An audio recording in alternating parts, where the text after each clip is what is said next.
नमस्कार, आप देख रहे हैं GBN 24 न्यूज। आपके साथ मैं हूं राशि। आइए खबरों की शुरुआत करते हैं।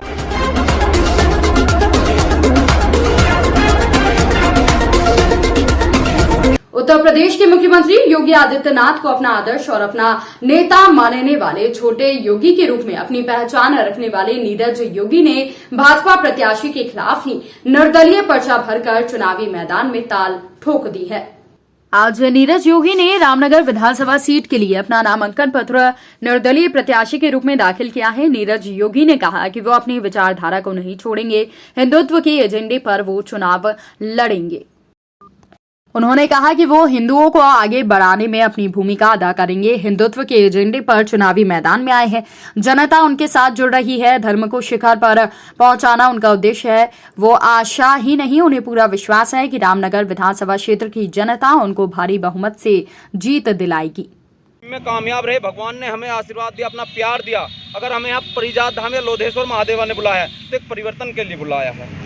आपकी आवाज़ जो है योगी जी से मिलती जुलती है। देखिए, आवाज़ किससे मिलती है, किससे नहीं, तर्क किसका नहीं है। हम करना क्या चाहते, विचारधारा क्या है, हम उन विचारों को लेकर बड़ी मजबूती से आगे बढ़ रहे हैं। योगी जी से आप मिले हैं? देखिए, मिलना मिलाना, मुख्यमंत्री हैं प्रदेश के, आप भी मिले होंगे, आम जनमानस है, हम भी मिले होंगे, ऐसा नहीं है। हाँ। क्या विचार उनके कैसे प्रभावित है उनसे आप? अरे गुरु हैं भाई, अब गुरु होना हमारे लिए सौभाग्य की बात है। वो हमारे गुरु हैं। अच्छा। हम शिष्य हैं उनके। हाँ। अब ये तो नहीं कि जो गुरुजी के विचार हैं वो हमारे अंदर पूर्ण रूप से मजबूती से कूट कूट के भरे हुए हैं। तो गुरु जी को चाहिए कि आपकी अपनी पार्टी से आपको उतारते। देखिए, गुरुजी के हाथ में नहीं है, वो पार्टी का निर्णय है। हाँ। वो पार्टी पदाधिकारी संगठन करता है, वो जो उनका अपना कार्य है वो उसको कर रहे हैं। अच्छा, गुरुजी का आशीर्वाद प्राप्त है? देखिए, गुरुजी हैं, वो हमारे आशीर्वाद होना ना होना वो समय तय करेगा। हम अपना कर्म कर रहे हैं। हमने अगर निर्दलीय लड़ा है तो अपनी एक मजबूत विचारधारा को लेके इसे आगे बढ़े। अगर चुनाव जीतते हैं तो क्या समर्थन करेंगे भाजपा का? देखिए, जब शिष्य गुरुजी के हैं तो स्वाभाविक है, ये तो होना ही है कार्य। हाँ। इसमें तनिक संदेह नहीं है। अच्छा। हाँ। तो इस बार किसकी सरकार बनेगी? सरकार तो देखिए भविष्य के घर में है, पर हम अपना कार्य कर रहे हैं, उसको बड़ी मजबूती से करेंगे। हाँ। अगर आप मीडिया बंधुओं ने भी हमें अपना प्यार दुलार दिया तो मैं आपको विश्वास दिलाता हूं, रामनगर को राम नगरी बनाकर दम लूंगा और आपके मान सम्मान को सह सम्मान आप तक पहुंचाने का भी कार्य करूंगा। मुख्यमंत्री तो आप किसको देखना चाहते हैं? देखिए, ये पर्सन आप इस तरीके से छांट के ला रहे हैं, मुख्यमंत्री कौन देना, ये तो अभी चुनाव हो जाए उसके बाद आप सभी दिखाएंगे। अभी भी सर्वे चलेगा आपका, पब्लिक चुनेगी। हम कार्य कर रहे हैं निर्दलीय के रूप में हिंदुत्व के प्रति। आपके गुरु हैं, आप शिष्य हैं, तो क्या नहीं चाहते हैं कि आपके गुरु ही मुख्यमंत्री के रूप में दिखे? हमारे चाहने ना चाहने से कुछ नहीं होता। हाँ। जनता जो चाहेगी वो होगा। हम एक निर्दलीय के रूप में अगर उतरे हैं तो एक बड़ी मजबूत विचारधारा को लेकर उतरे हैं। जो हमने अब तक 550 लाउड स्पीकर हमारे देवरूपी क्षेत्र में लगवाए हैं, वो किस लिए लगवाए हैं? हिंदू आस्था के प्रति। हम देख रहे हैं हमारे क्षेत्र में जातियां उठी हुई हैं फुटबॉल की भांति, और धर्म हमारा स्थापित है पत्थर की भांति। हम चाहते हैं धर्म उठे फुटबॉल की भांति और जातियां दबे पत्थर की भांति, क्योंकि जातियां खत्म होंगी, हिंदू जगेगा तो राष्ट्र बढ़ेगा। कहाँ के रहने वाले हैं आप मूल रूप से? मूल रूप से हमारा निवास स्थान मेरठ। यहाँ रामनगर कैसे आते? अभी हमने आपसे बताया था कि हमें लोधेश्वर महादेवा और परिजात धाम ने बुलाया है, तो हम एक परिवर्तन के लिए आए हैं। पुलिस अधीक्षक श्रावस्ती अरविंद कुमार मौर्य के द्वारा जनपद में अपराध और अपराधियों के विरुद्ध चलाए जा रहे अभियान के क्रम में अपर पुलिस अधीक्षक केशव चंद्र गोस्वामी और क्षेत्राधिकारी एकोना महेंद्र पाल शर्मा के नेतृत्व में कार्यवाही की गई।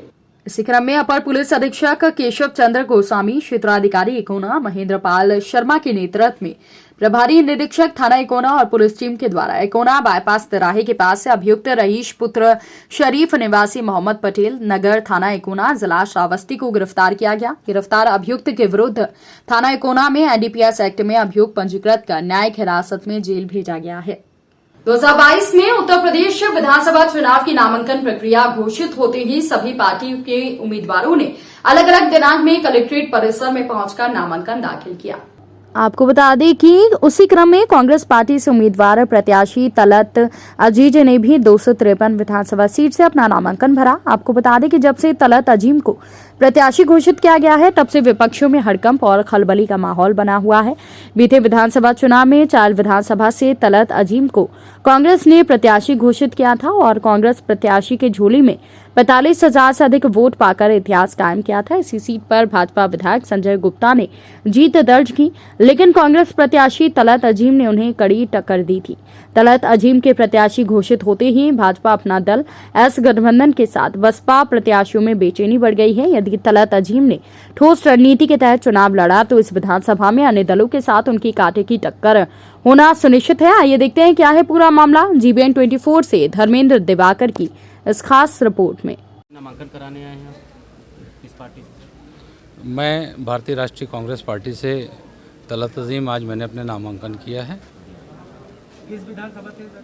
चायल विधानसभा से। सर चायल विधानसभा में आपके सामने यहाँ पे कट्टावर नेता होंगे, किस तरीके सर फेस करेंगे और किस तरीके वोट बैलेंस आप मजबूत करेंगे? देखिए, सबसे पहली बात तो ये लड़ाई बाहरी बनाम क्षेत्रीय की है। जितने भी नेता हमारे सामने लड़ रहे हैं सब बाहर के हैं, कोई क्षेत्रीय नहीं है। ये सब आए हैं चुनाव लड़ के, जीत के चाहे हार के यहाँ से निकल जाएंगे। हम लोग तो इसी क्षेत्र में कसेंदा में रहते हैं, हमेशा क्षेत्र की समस्याओं को जानते हैं, क्षेत्रीय समस्याओं के लिए लड़ते रहते हैं। सर आगे आपकी रणनीति कैसी रहेगी, मतलब किस तरीके से आप जनता से अपना वोट पूरी अपने कब्जे में करेंगे सर? देखिए, रणनीति ये है कि हम लोग का संगठन और हमारे लोग पूरी क्षेत्र की जनता का एक अपार जन समर्थन हमको मिल रहा है, क्योंकि एक लोकल होने के नाते पहली बात तो फ़ायदा हमें मिला है। दूसरी चीज़ कि हम सब जात धर्मों के वोट के लिए प्रयास करेंगे और क्षेत्रीय होने का कहीं ना कहीं हमको लाभ मिलेगा। जी सर, वर्तमान में सरकार को आप किस रूप में देखें 5 साल के कार्यकाल का? वर्तमान में सरकार आप जान ही रहे हैं कि ये सिर्फ हवाबाज सरकार थी, झूठे वादे झूठे वो किया। आज सरकार के हालात इतने ख़राब हो चुके हैं कि यहाँ पास अपने सिंबल पे चुनाव नहीं लड़ा रहे हैं। सत्ता बदलने को कुछ है सर? सत्ता बदलेगी क्या? ज़रूर बदलना चाहिए। जिस तरह से जो है किसान परेशान है, नौजवान परेशान हैं, तो कहीं ना कहीं आपको ये पुनः बदलाव दिखाई पड़ेगा। सहारनपुर में प्रधानमंत्री नरेंद्र मोदी रिमाउंट डिपो के मैदान में जनसभा को संबोधित करेंगे। जनसभा में प्रत्येक विधानसभा से लोग पहुंचेंगे। पीएम के आगमन को लेकर प्रशासन और पार्टी पदाधिकारियों की तैयारियां जोरों पर हैं। जनसभा में प्रत्येक विधानसभा से लोग पहुंचेंगे। पीएम के आगमन को लेकर प्रशासन और पार्टी पदाधिकारियों की तैयारियां जोरों पर है।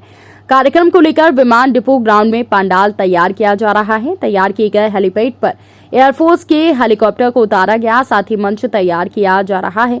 सहारनपुर में 14 फरवरी को मतदान होगा। चुनाव को लेकर हर पार्टी ने अपना पूरा जोर लगा रखा है और मुख्य पार्टियों के दिग्गज सहारनपुर आ रहे हैं। अब सहारनपुर में कल 10 फरवरी को पीएम मोदी आ रहे हैं। देहरादून रोड स्थित रिमाउंट डिपो के मैदान में पीएम मोदी जनसभा को संबोधित करेंगे। पीएम मोदी की सभा को लेकर तैयारियां जोरों पर हैं। पीएम की सुरक्षा को लेकर प्रशासन लगा हुआ है। कार्यक्रम को लेकर ADG Rajiv Sabharwal, DM Akhilesh Singh, SSP Akash Tomar के साथ एसपीजी के अधिकारियों ने मौका मुआयना किया। भाजपा के महानगर अध्यक्ष राकेश जैन ने बताया कि कल डबल इंजन की सरकार के दोनों हमारे प्रधानमंत्री मुख्यमंत्री सहारनपुर पहुंच रहे हैं, एक चुनावी सभा करेंगे और कल के लिए पूरी तैयारियां जोरों पर हैं। वाटरप्रूफ टेंट लगाया गया है। इस बार दोबारा सरकार बनने जा रही है और कल मोदी जी को सुनने भारी भीड़ जुटेगी। जी राकेश जैन जी, कल देश के प्रधानमंत्री नरेंद्र मोदी आ रहे हैं, आप सभा स्थल पर हैं, क्या तैयारियां हैं, कब तक पहुंचे? कल माननीय प्रधानमंत्री जी रिमाउंट डिपो के फील्ड निकट चेलचुंगी प्रातः 10 बजे यहाँ पहुँच रहे हैं। मैं आपके चैनल के माध्यम से जनपद के सभी वासियों से कार्यकर्ताओं से निवेदन करना चाहूँगा कि माननीय मोदी जी जो भारत के नहीं विश्व के नेता हैं और हमारे आदरणीय मुख्यमंत्री योगी आदित्यनाथ जी, डबल इंजन की सरकार के दोनों पायलट कल सहारनपुर पहुँच रहे हैं। हम उनको विचारों को सुनने के लिए, जानने के लिए भारी संख्या में सभा स्थल पहुँचे। तैयारी की बात करें तो किस तरह से तैयारी? वाटरप्रूफ पंडाल आपके सामने लगा हुआ है। मौसम थोड़ा गड़बड़ है, लेकिन नेट के लेटेस्ट टेक्नोलॉजी से देखा गया कि कल मौसम साफ रहेगा। और माँ शाकुंभरी देवी का आशीर्वाद लेने माननीय मोदी जी सहारनपुर पहुँचे हैं, तो माँ की कृपा से कार्यक्रम भी भव्य होगा और मौसम भी साफ रहेगा। क्या पहली बार ही आ रहे हैं या पहले? मोदी जी का 2 दफ़े पहले बार सहारनपुर में, लेकिन चुनाव की दृष्टि से ये उत्तर प्रदेश की पहली man to man rally Modi ji की है। खबर बलिया से, जहां पर बीजेपी सदर विधानसभा के प्रत्याशी के रूप में चयन होने के बाद बलिया पहुंचे दयाशंकर सिंह का कार्यकर्ताओं ने जोरदार स्वागत किया। इस दौरान दयाशंकर सिंह ने कहा कि 2022 में बलिया की 7 सीटें भारतीय जनता पार्टी जीतेगी। सचिव के धोखा देने वाले बयान पर निशाना साधते हुए उन्होंने कहा कि 75 सालों में जिस कांग्रेस ने देश के लिए कुछ नहीं किया, वो बोलने का कोई अधिकार नहीं रखती। 7 सालों में जो काम हुआ है वो 75 सालों में नहीं हुआ।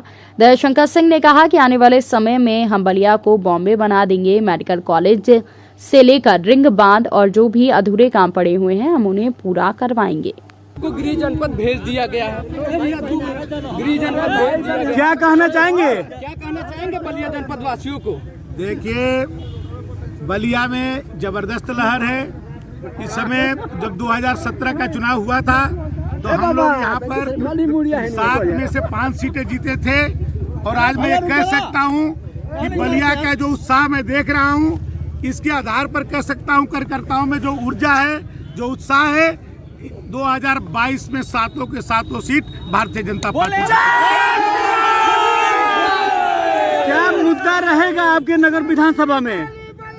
जो हमारा मुद्दा वही है जो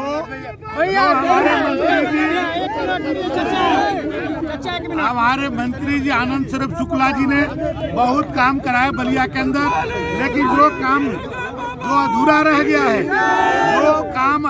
गया है उस काम को पूरा करना मेरा लक्ष्य होगा। कांग्रेस के घोषणा पत्र, जैसे बीजेपी का जो घोषणा पत्र है, वो कांग्रेस के सचिव प्रियंका गांधी जी कह रही है कि वो धोखा पत्र है। क्या कहना चाहेंगे ऐसे धोखा पत्र? देखिए, घोषणा पत्र के बारे में हमारे राष्ट्रीय नेतृत्व, प्रदेश नेतृत्व ने बयान दिया है। कांग्रेस जो है 50 सालों तक शासन किया, इस देश के लिए कुछ नहीं किया और वो कांग्रेस बोलने का कोई अधिकार नहीं रखती है। 7 सालों में वो काम हुआ जो 75 सालों में नहीं हुआ। और मैं एक बात कहना चाहता हूँ कि आप देखेंगे आने वाले दिनों में बलिया को हम लोग बॉम्बे बना देंगे। जो यहाँ के मेडिकल कॉलेज से लेकर के इंजीनियरिंग कॉलेज से लेकर के जो भी रिंग बांध जो भी अधूरे कार्य पड़े हुए हैं, वो सभी कार्यों को हम लोग पूरा करेंगे। एक आखिरी सवाल, आपके विधायक जी कह रहे हैं। इस बुलेटिन में फिलहाल के लिए इतना ही। अपडेट्स के लिए आप बने रहिए हमारे साथ। नमस्कार।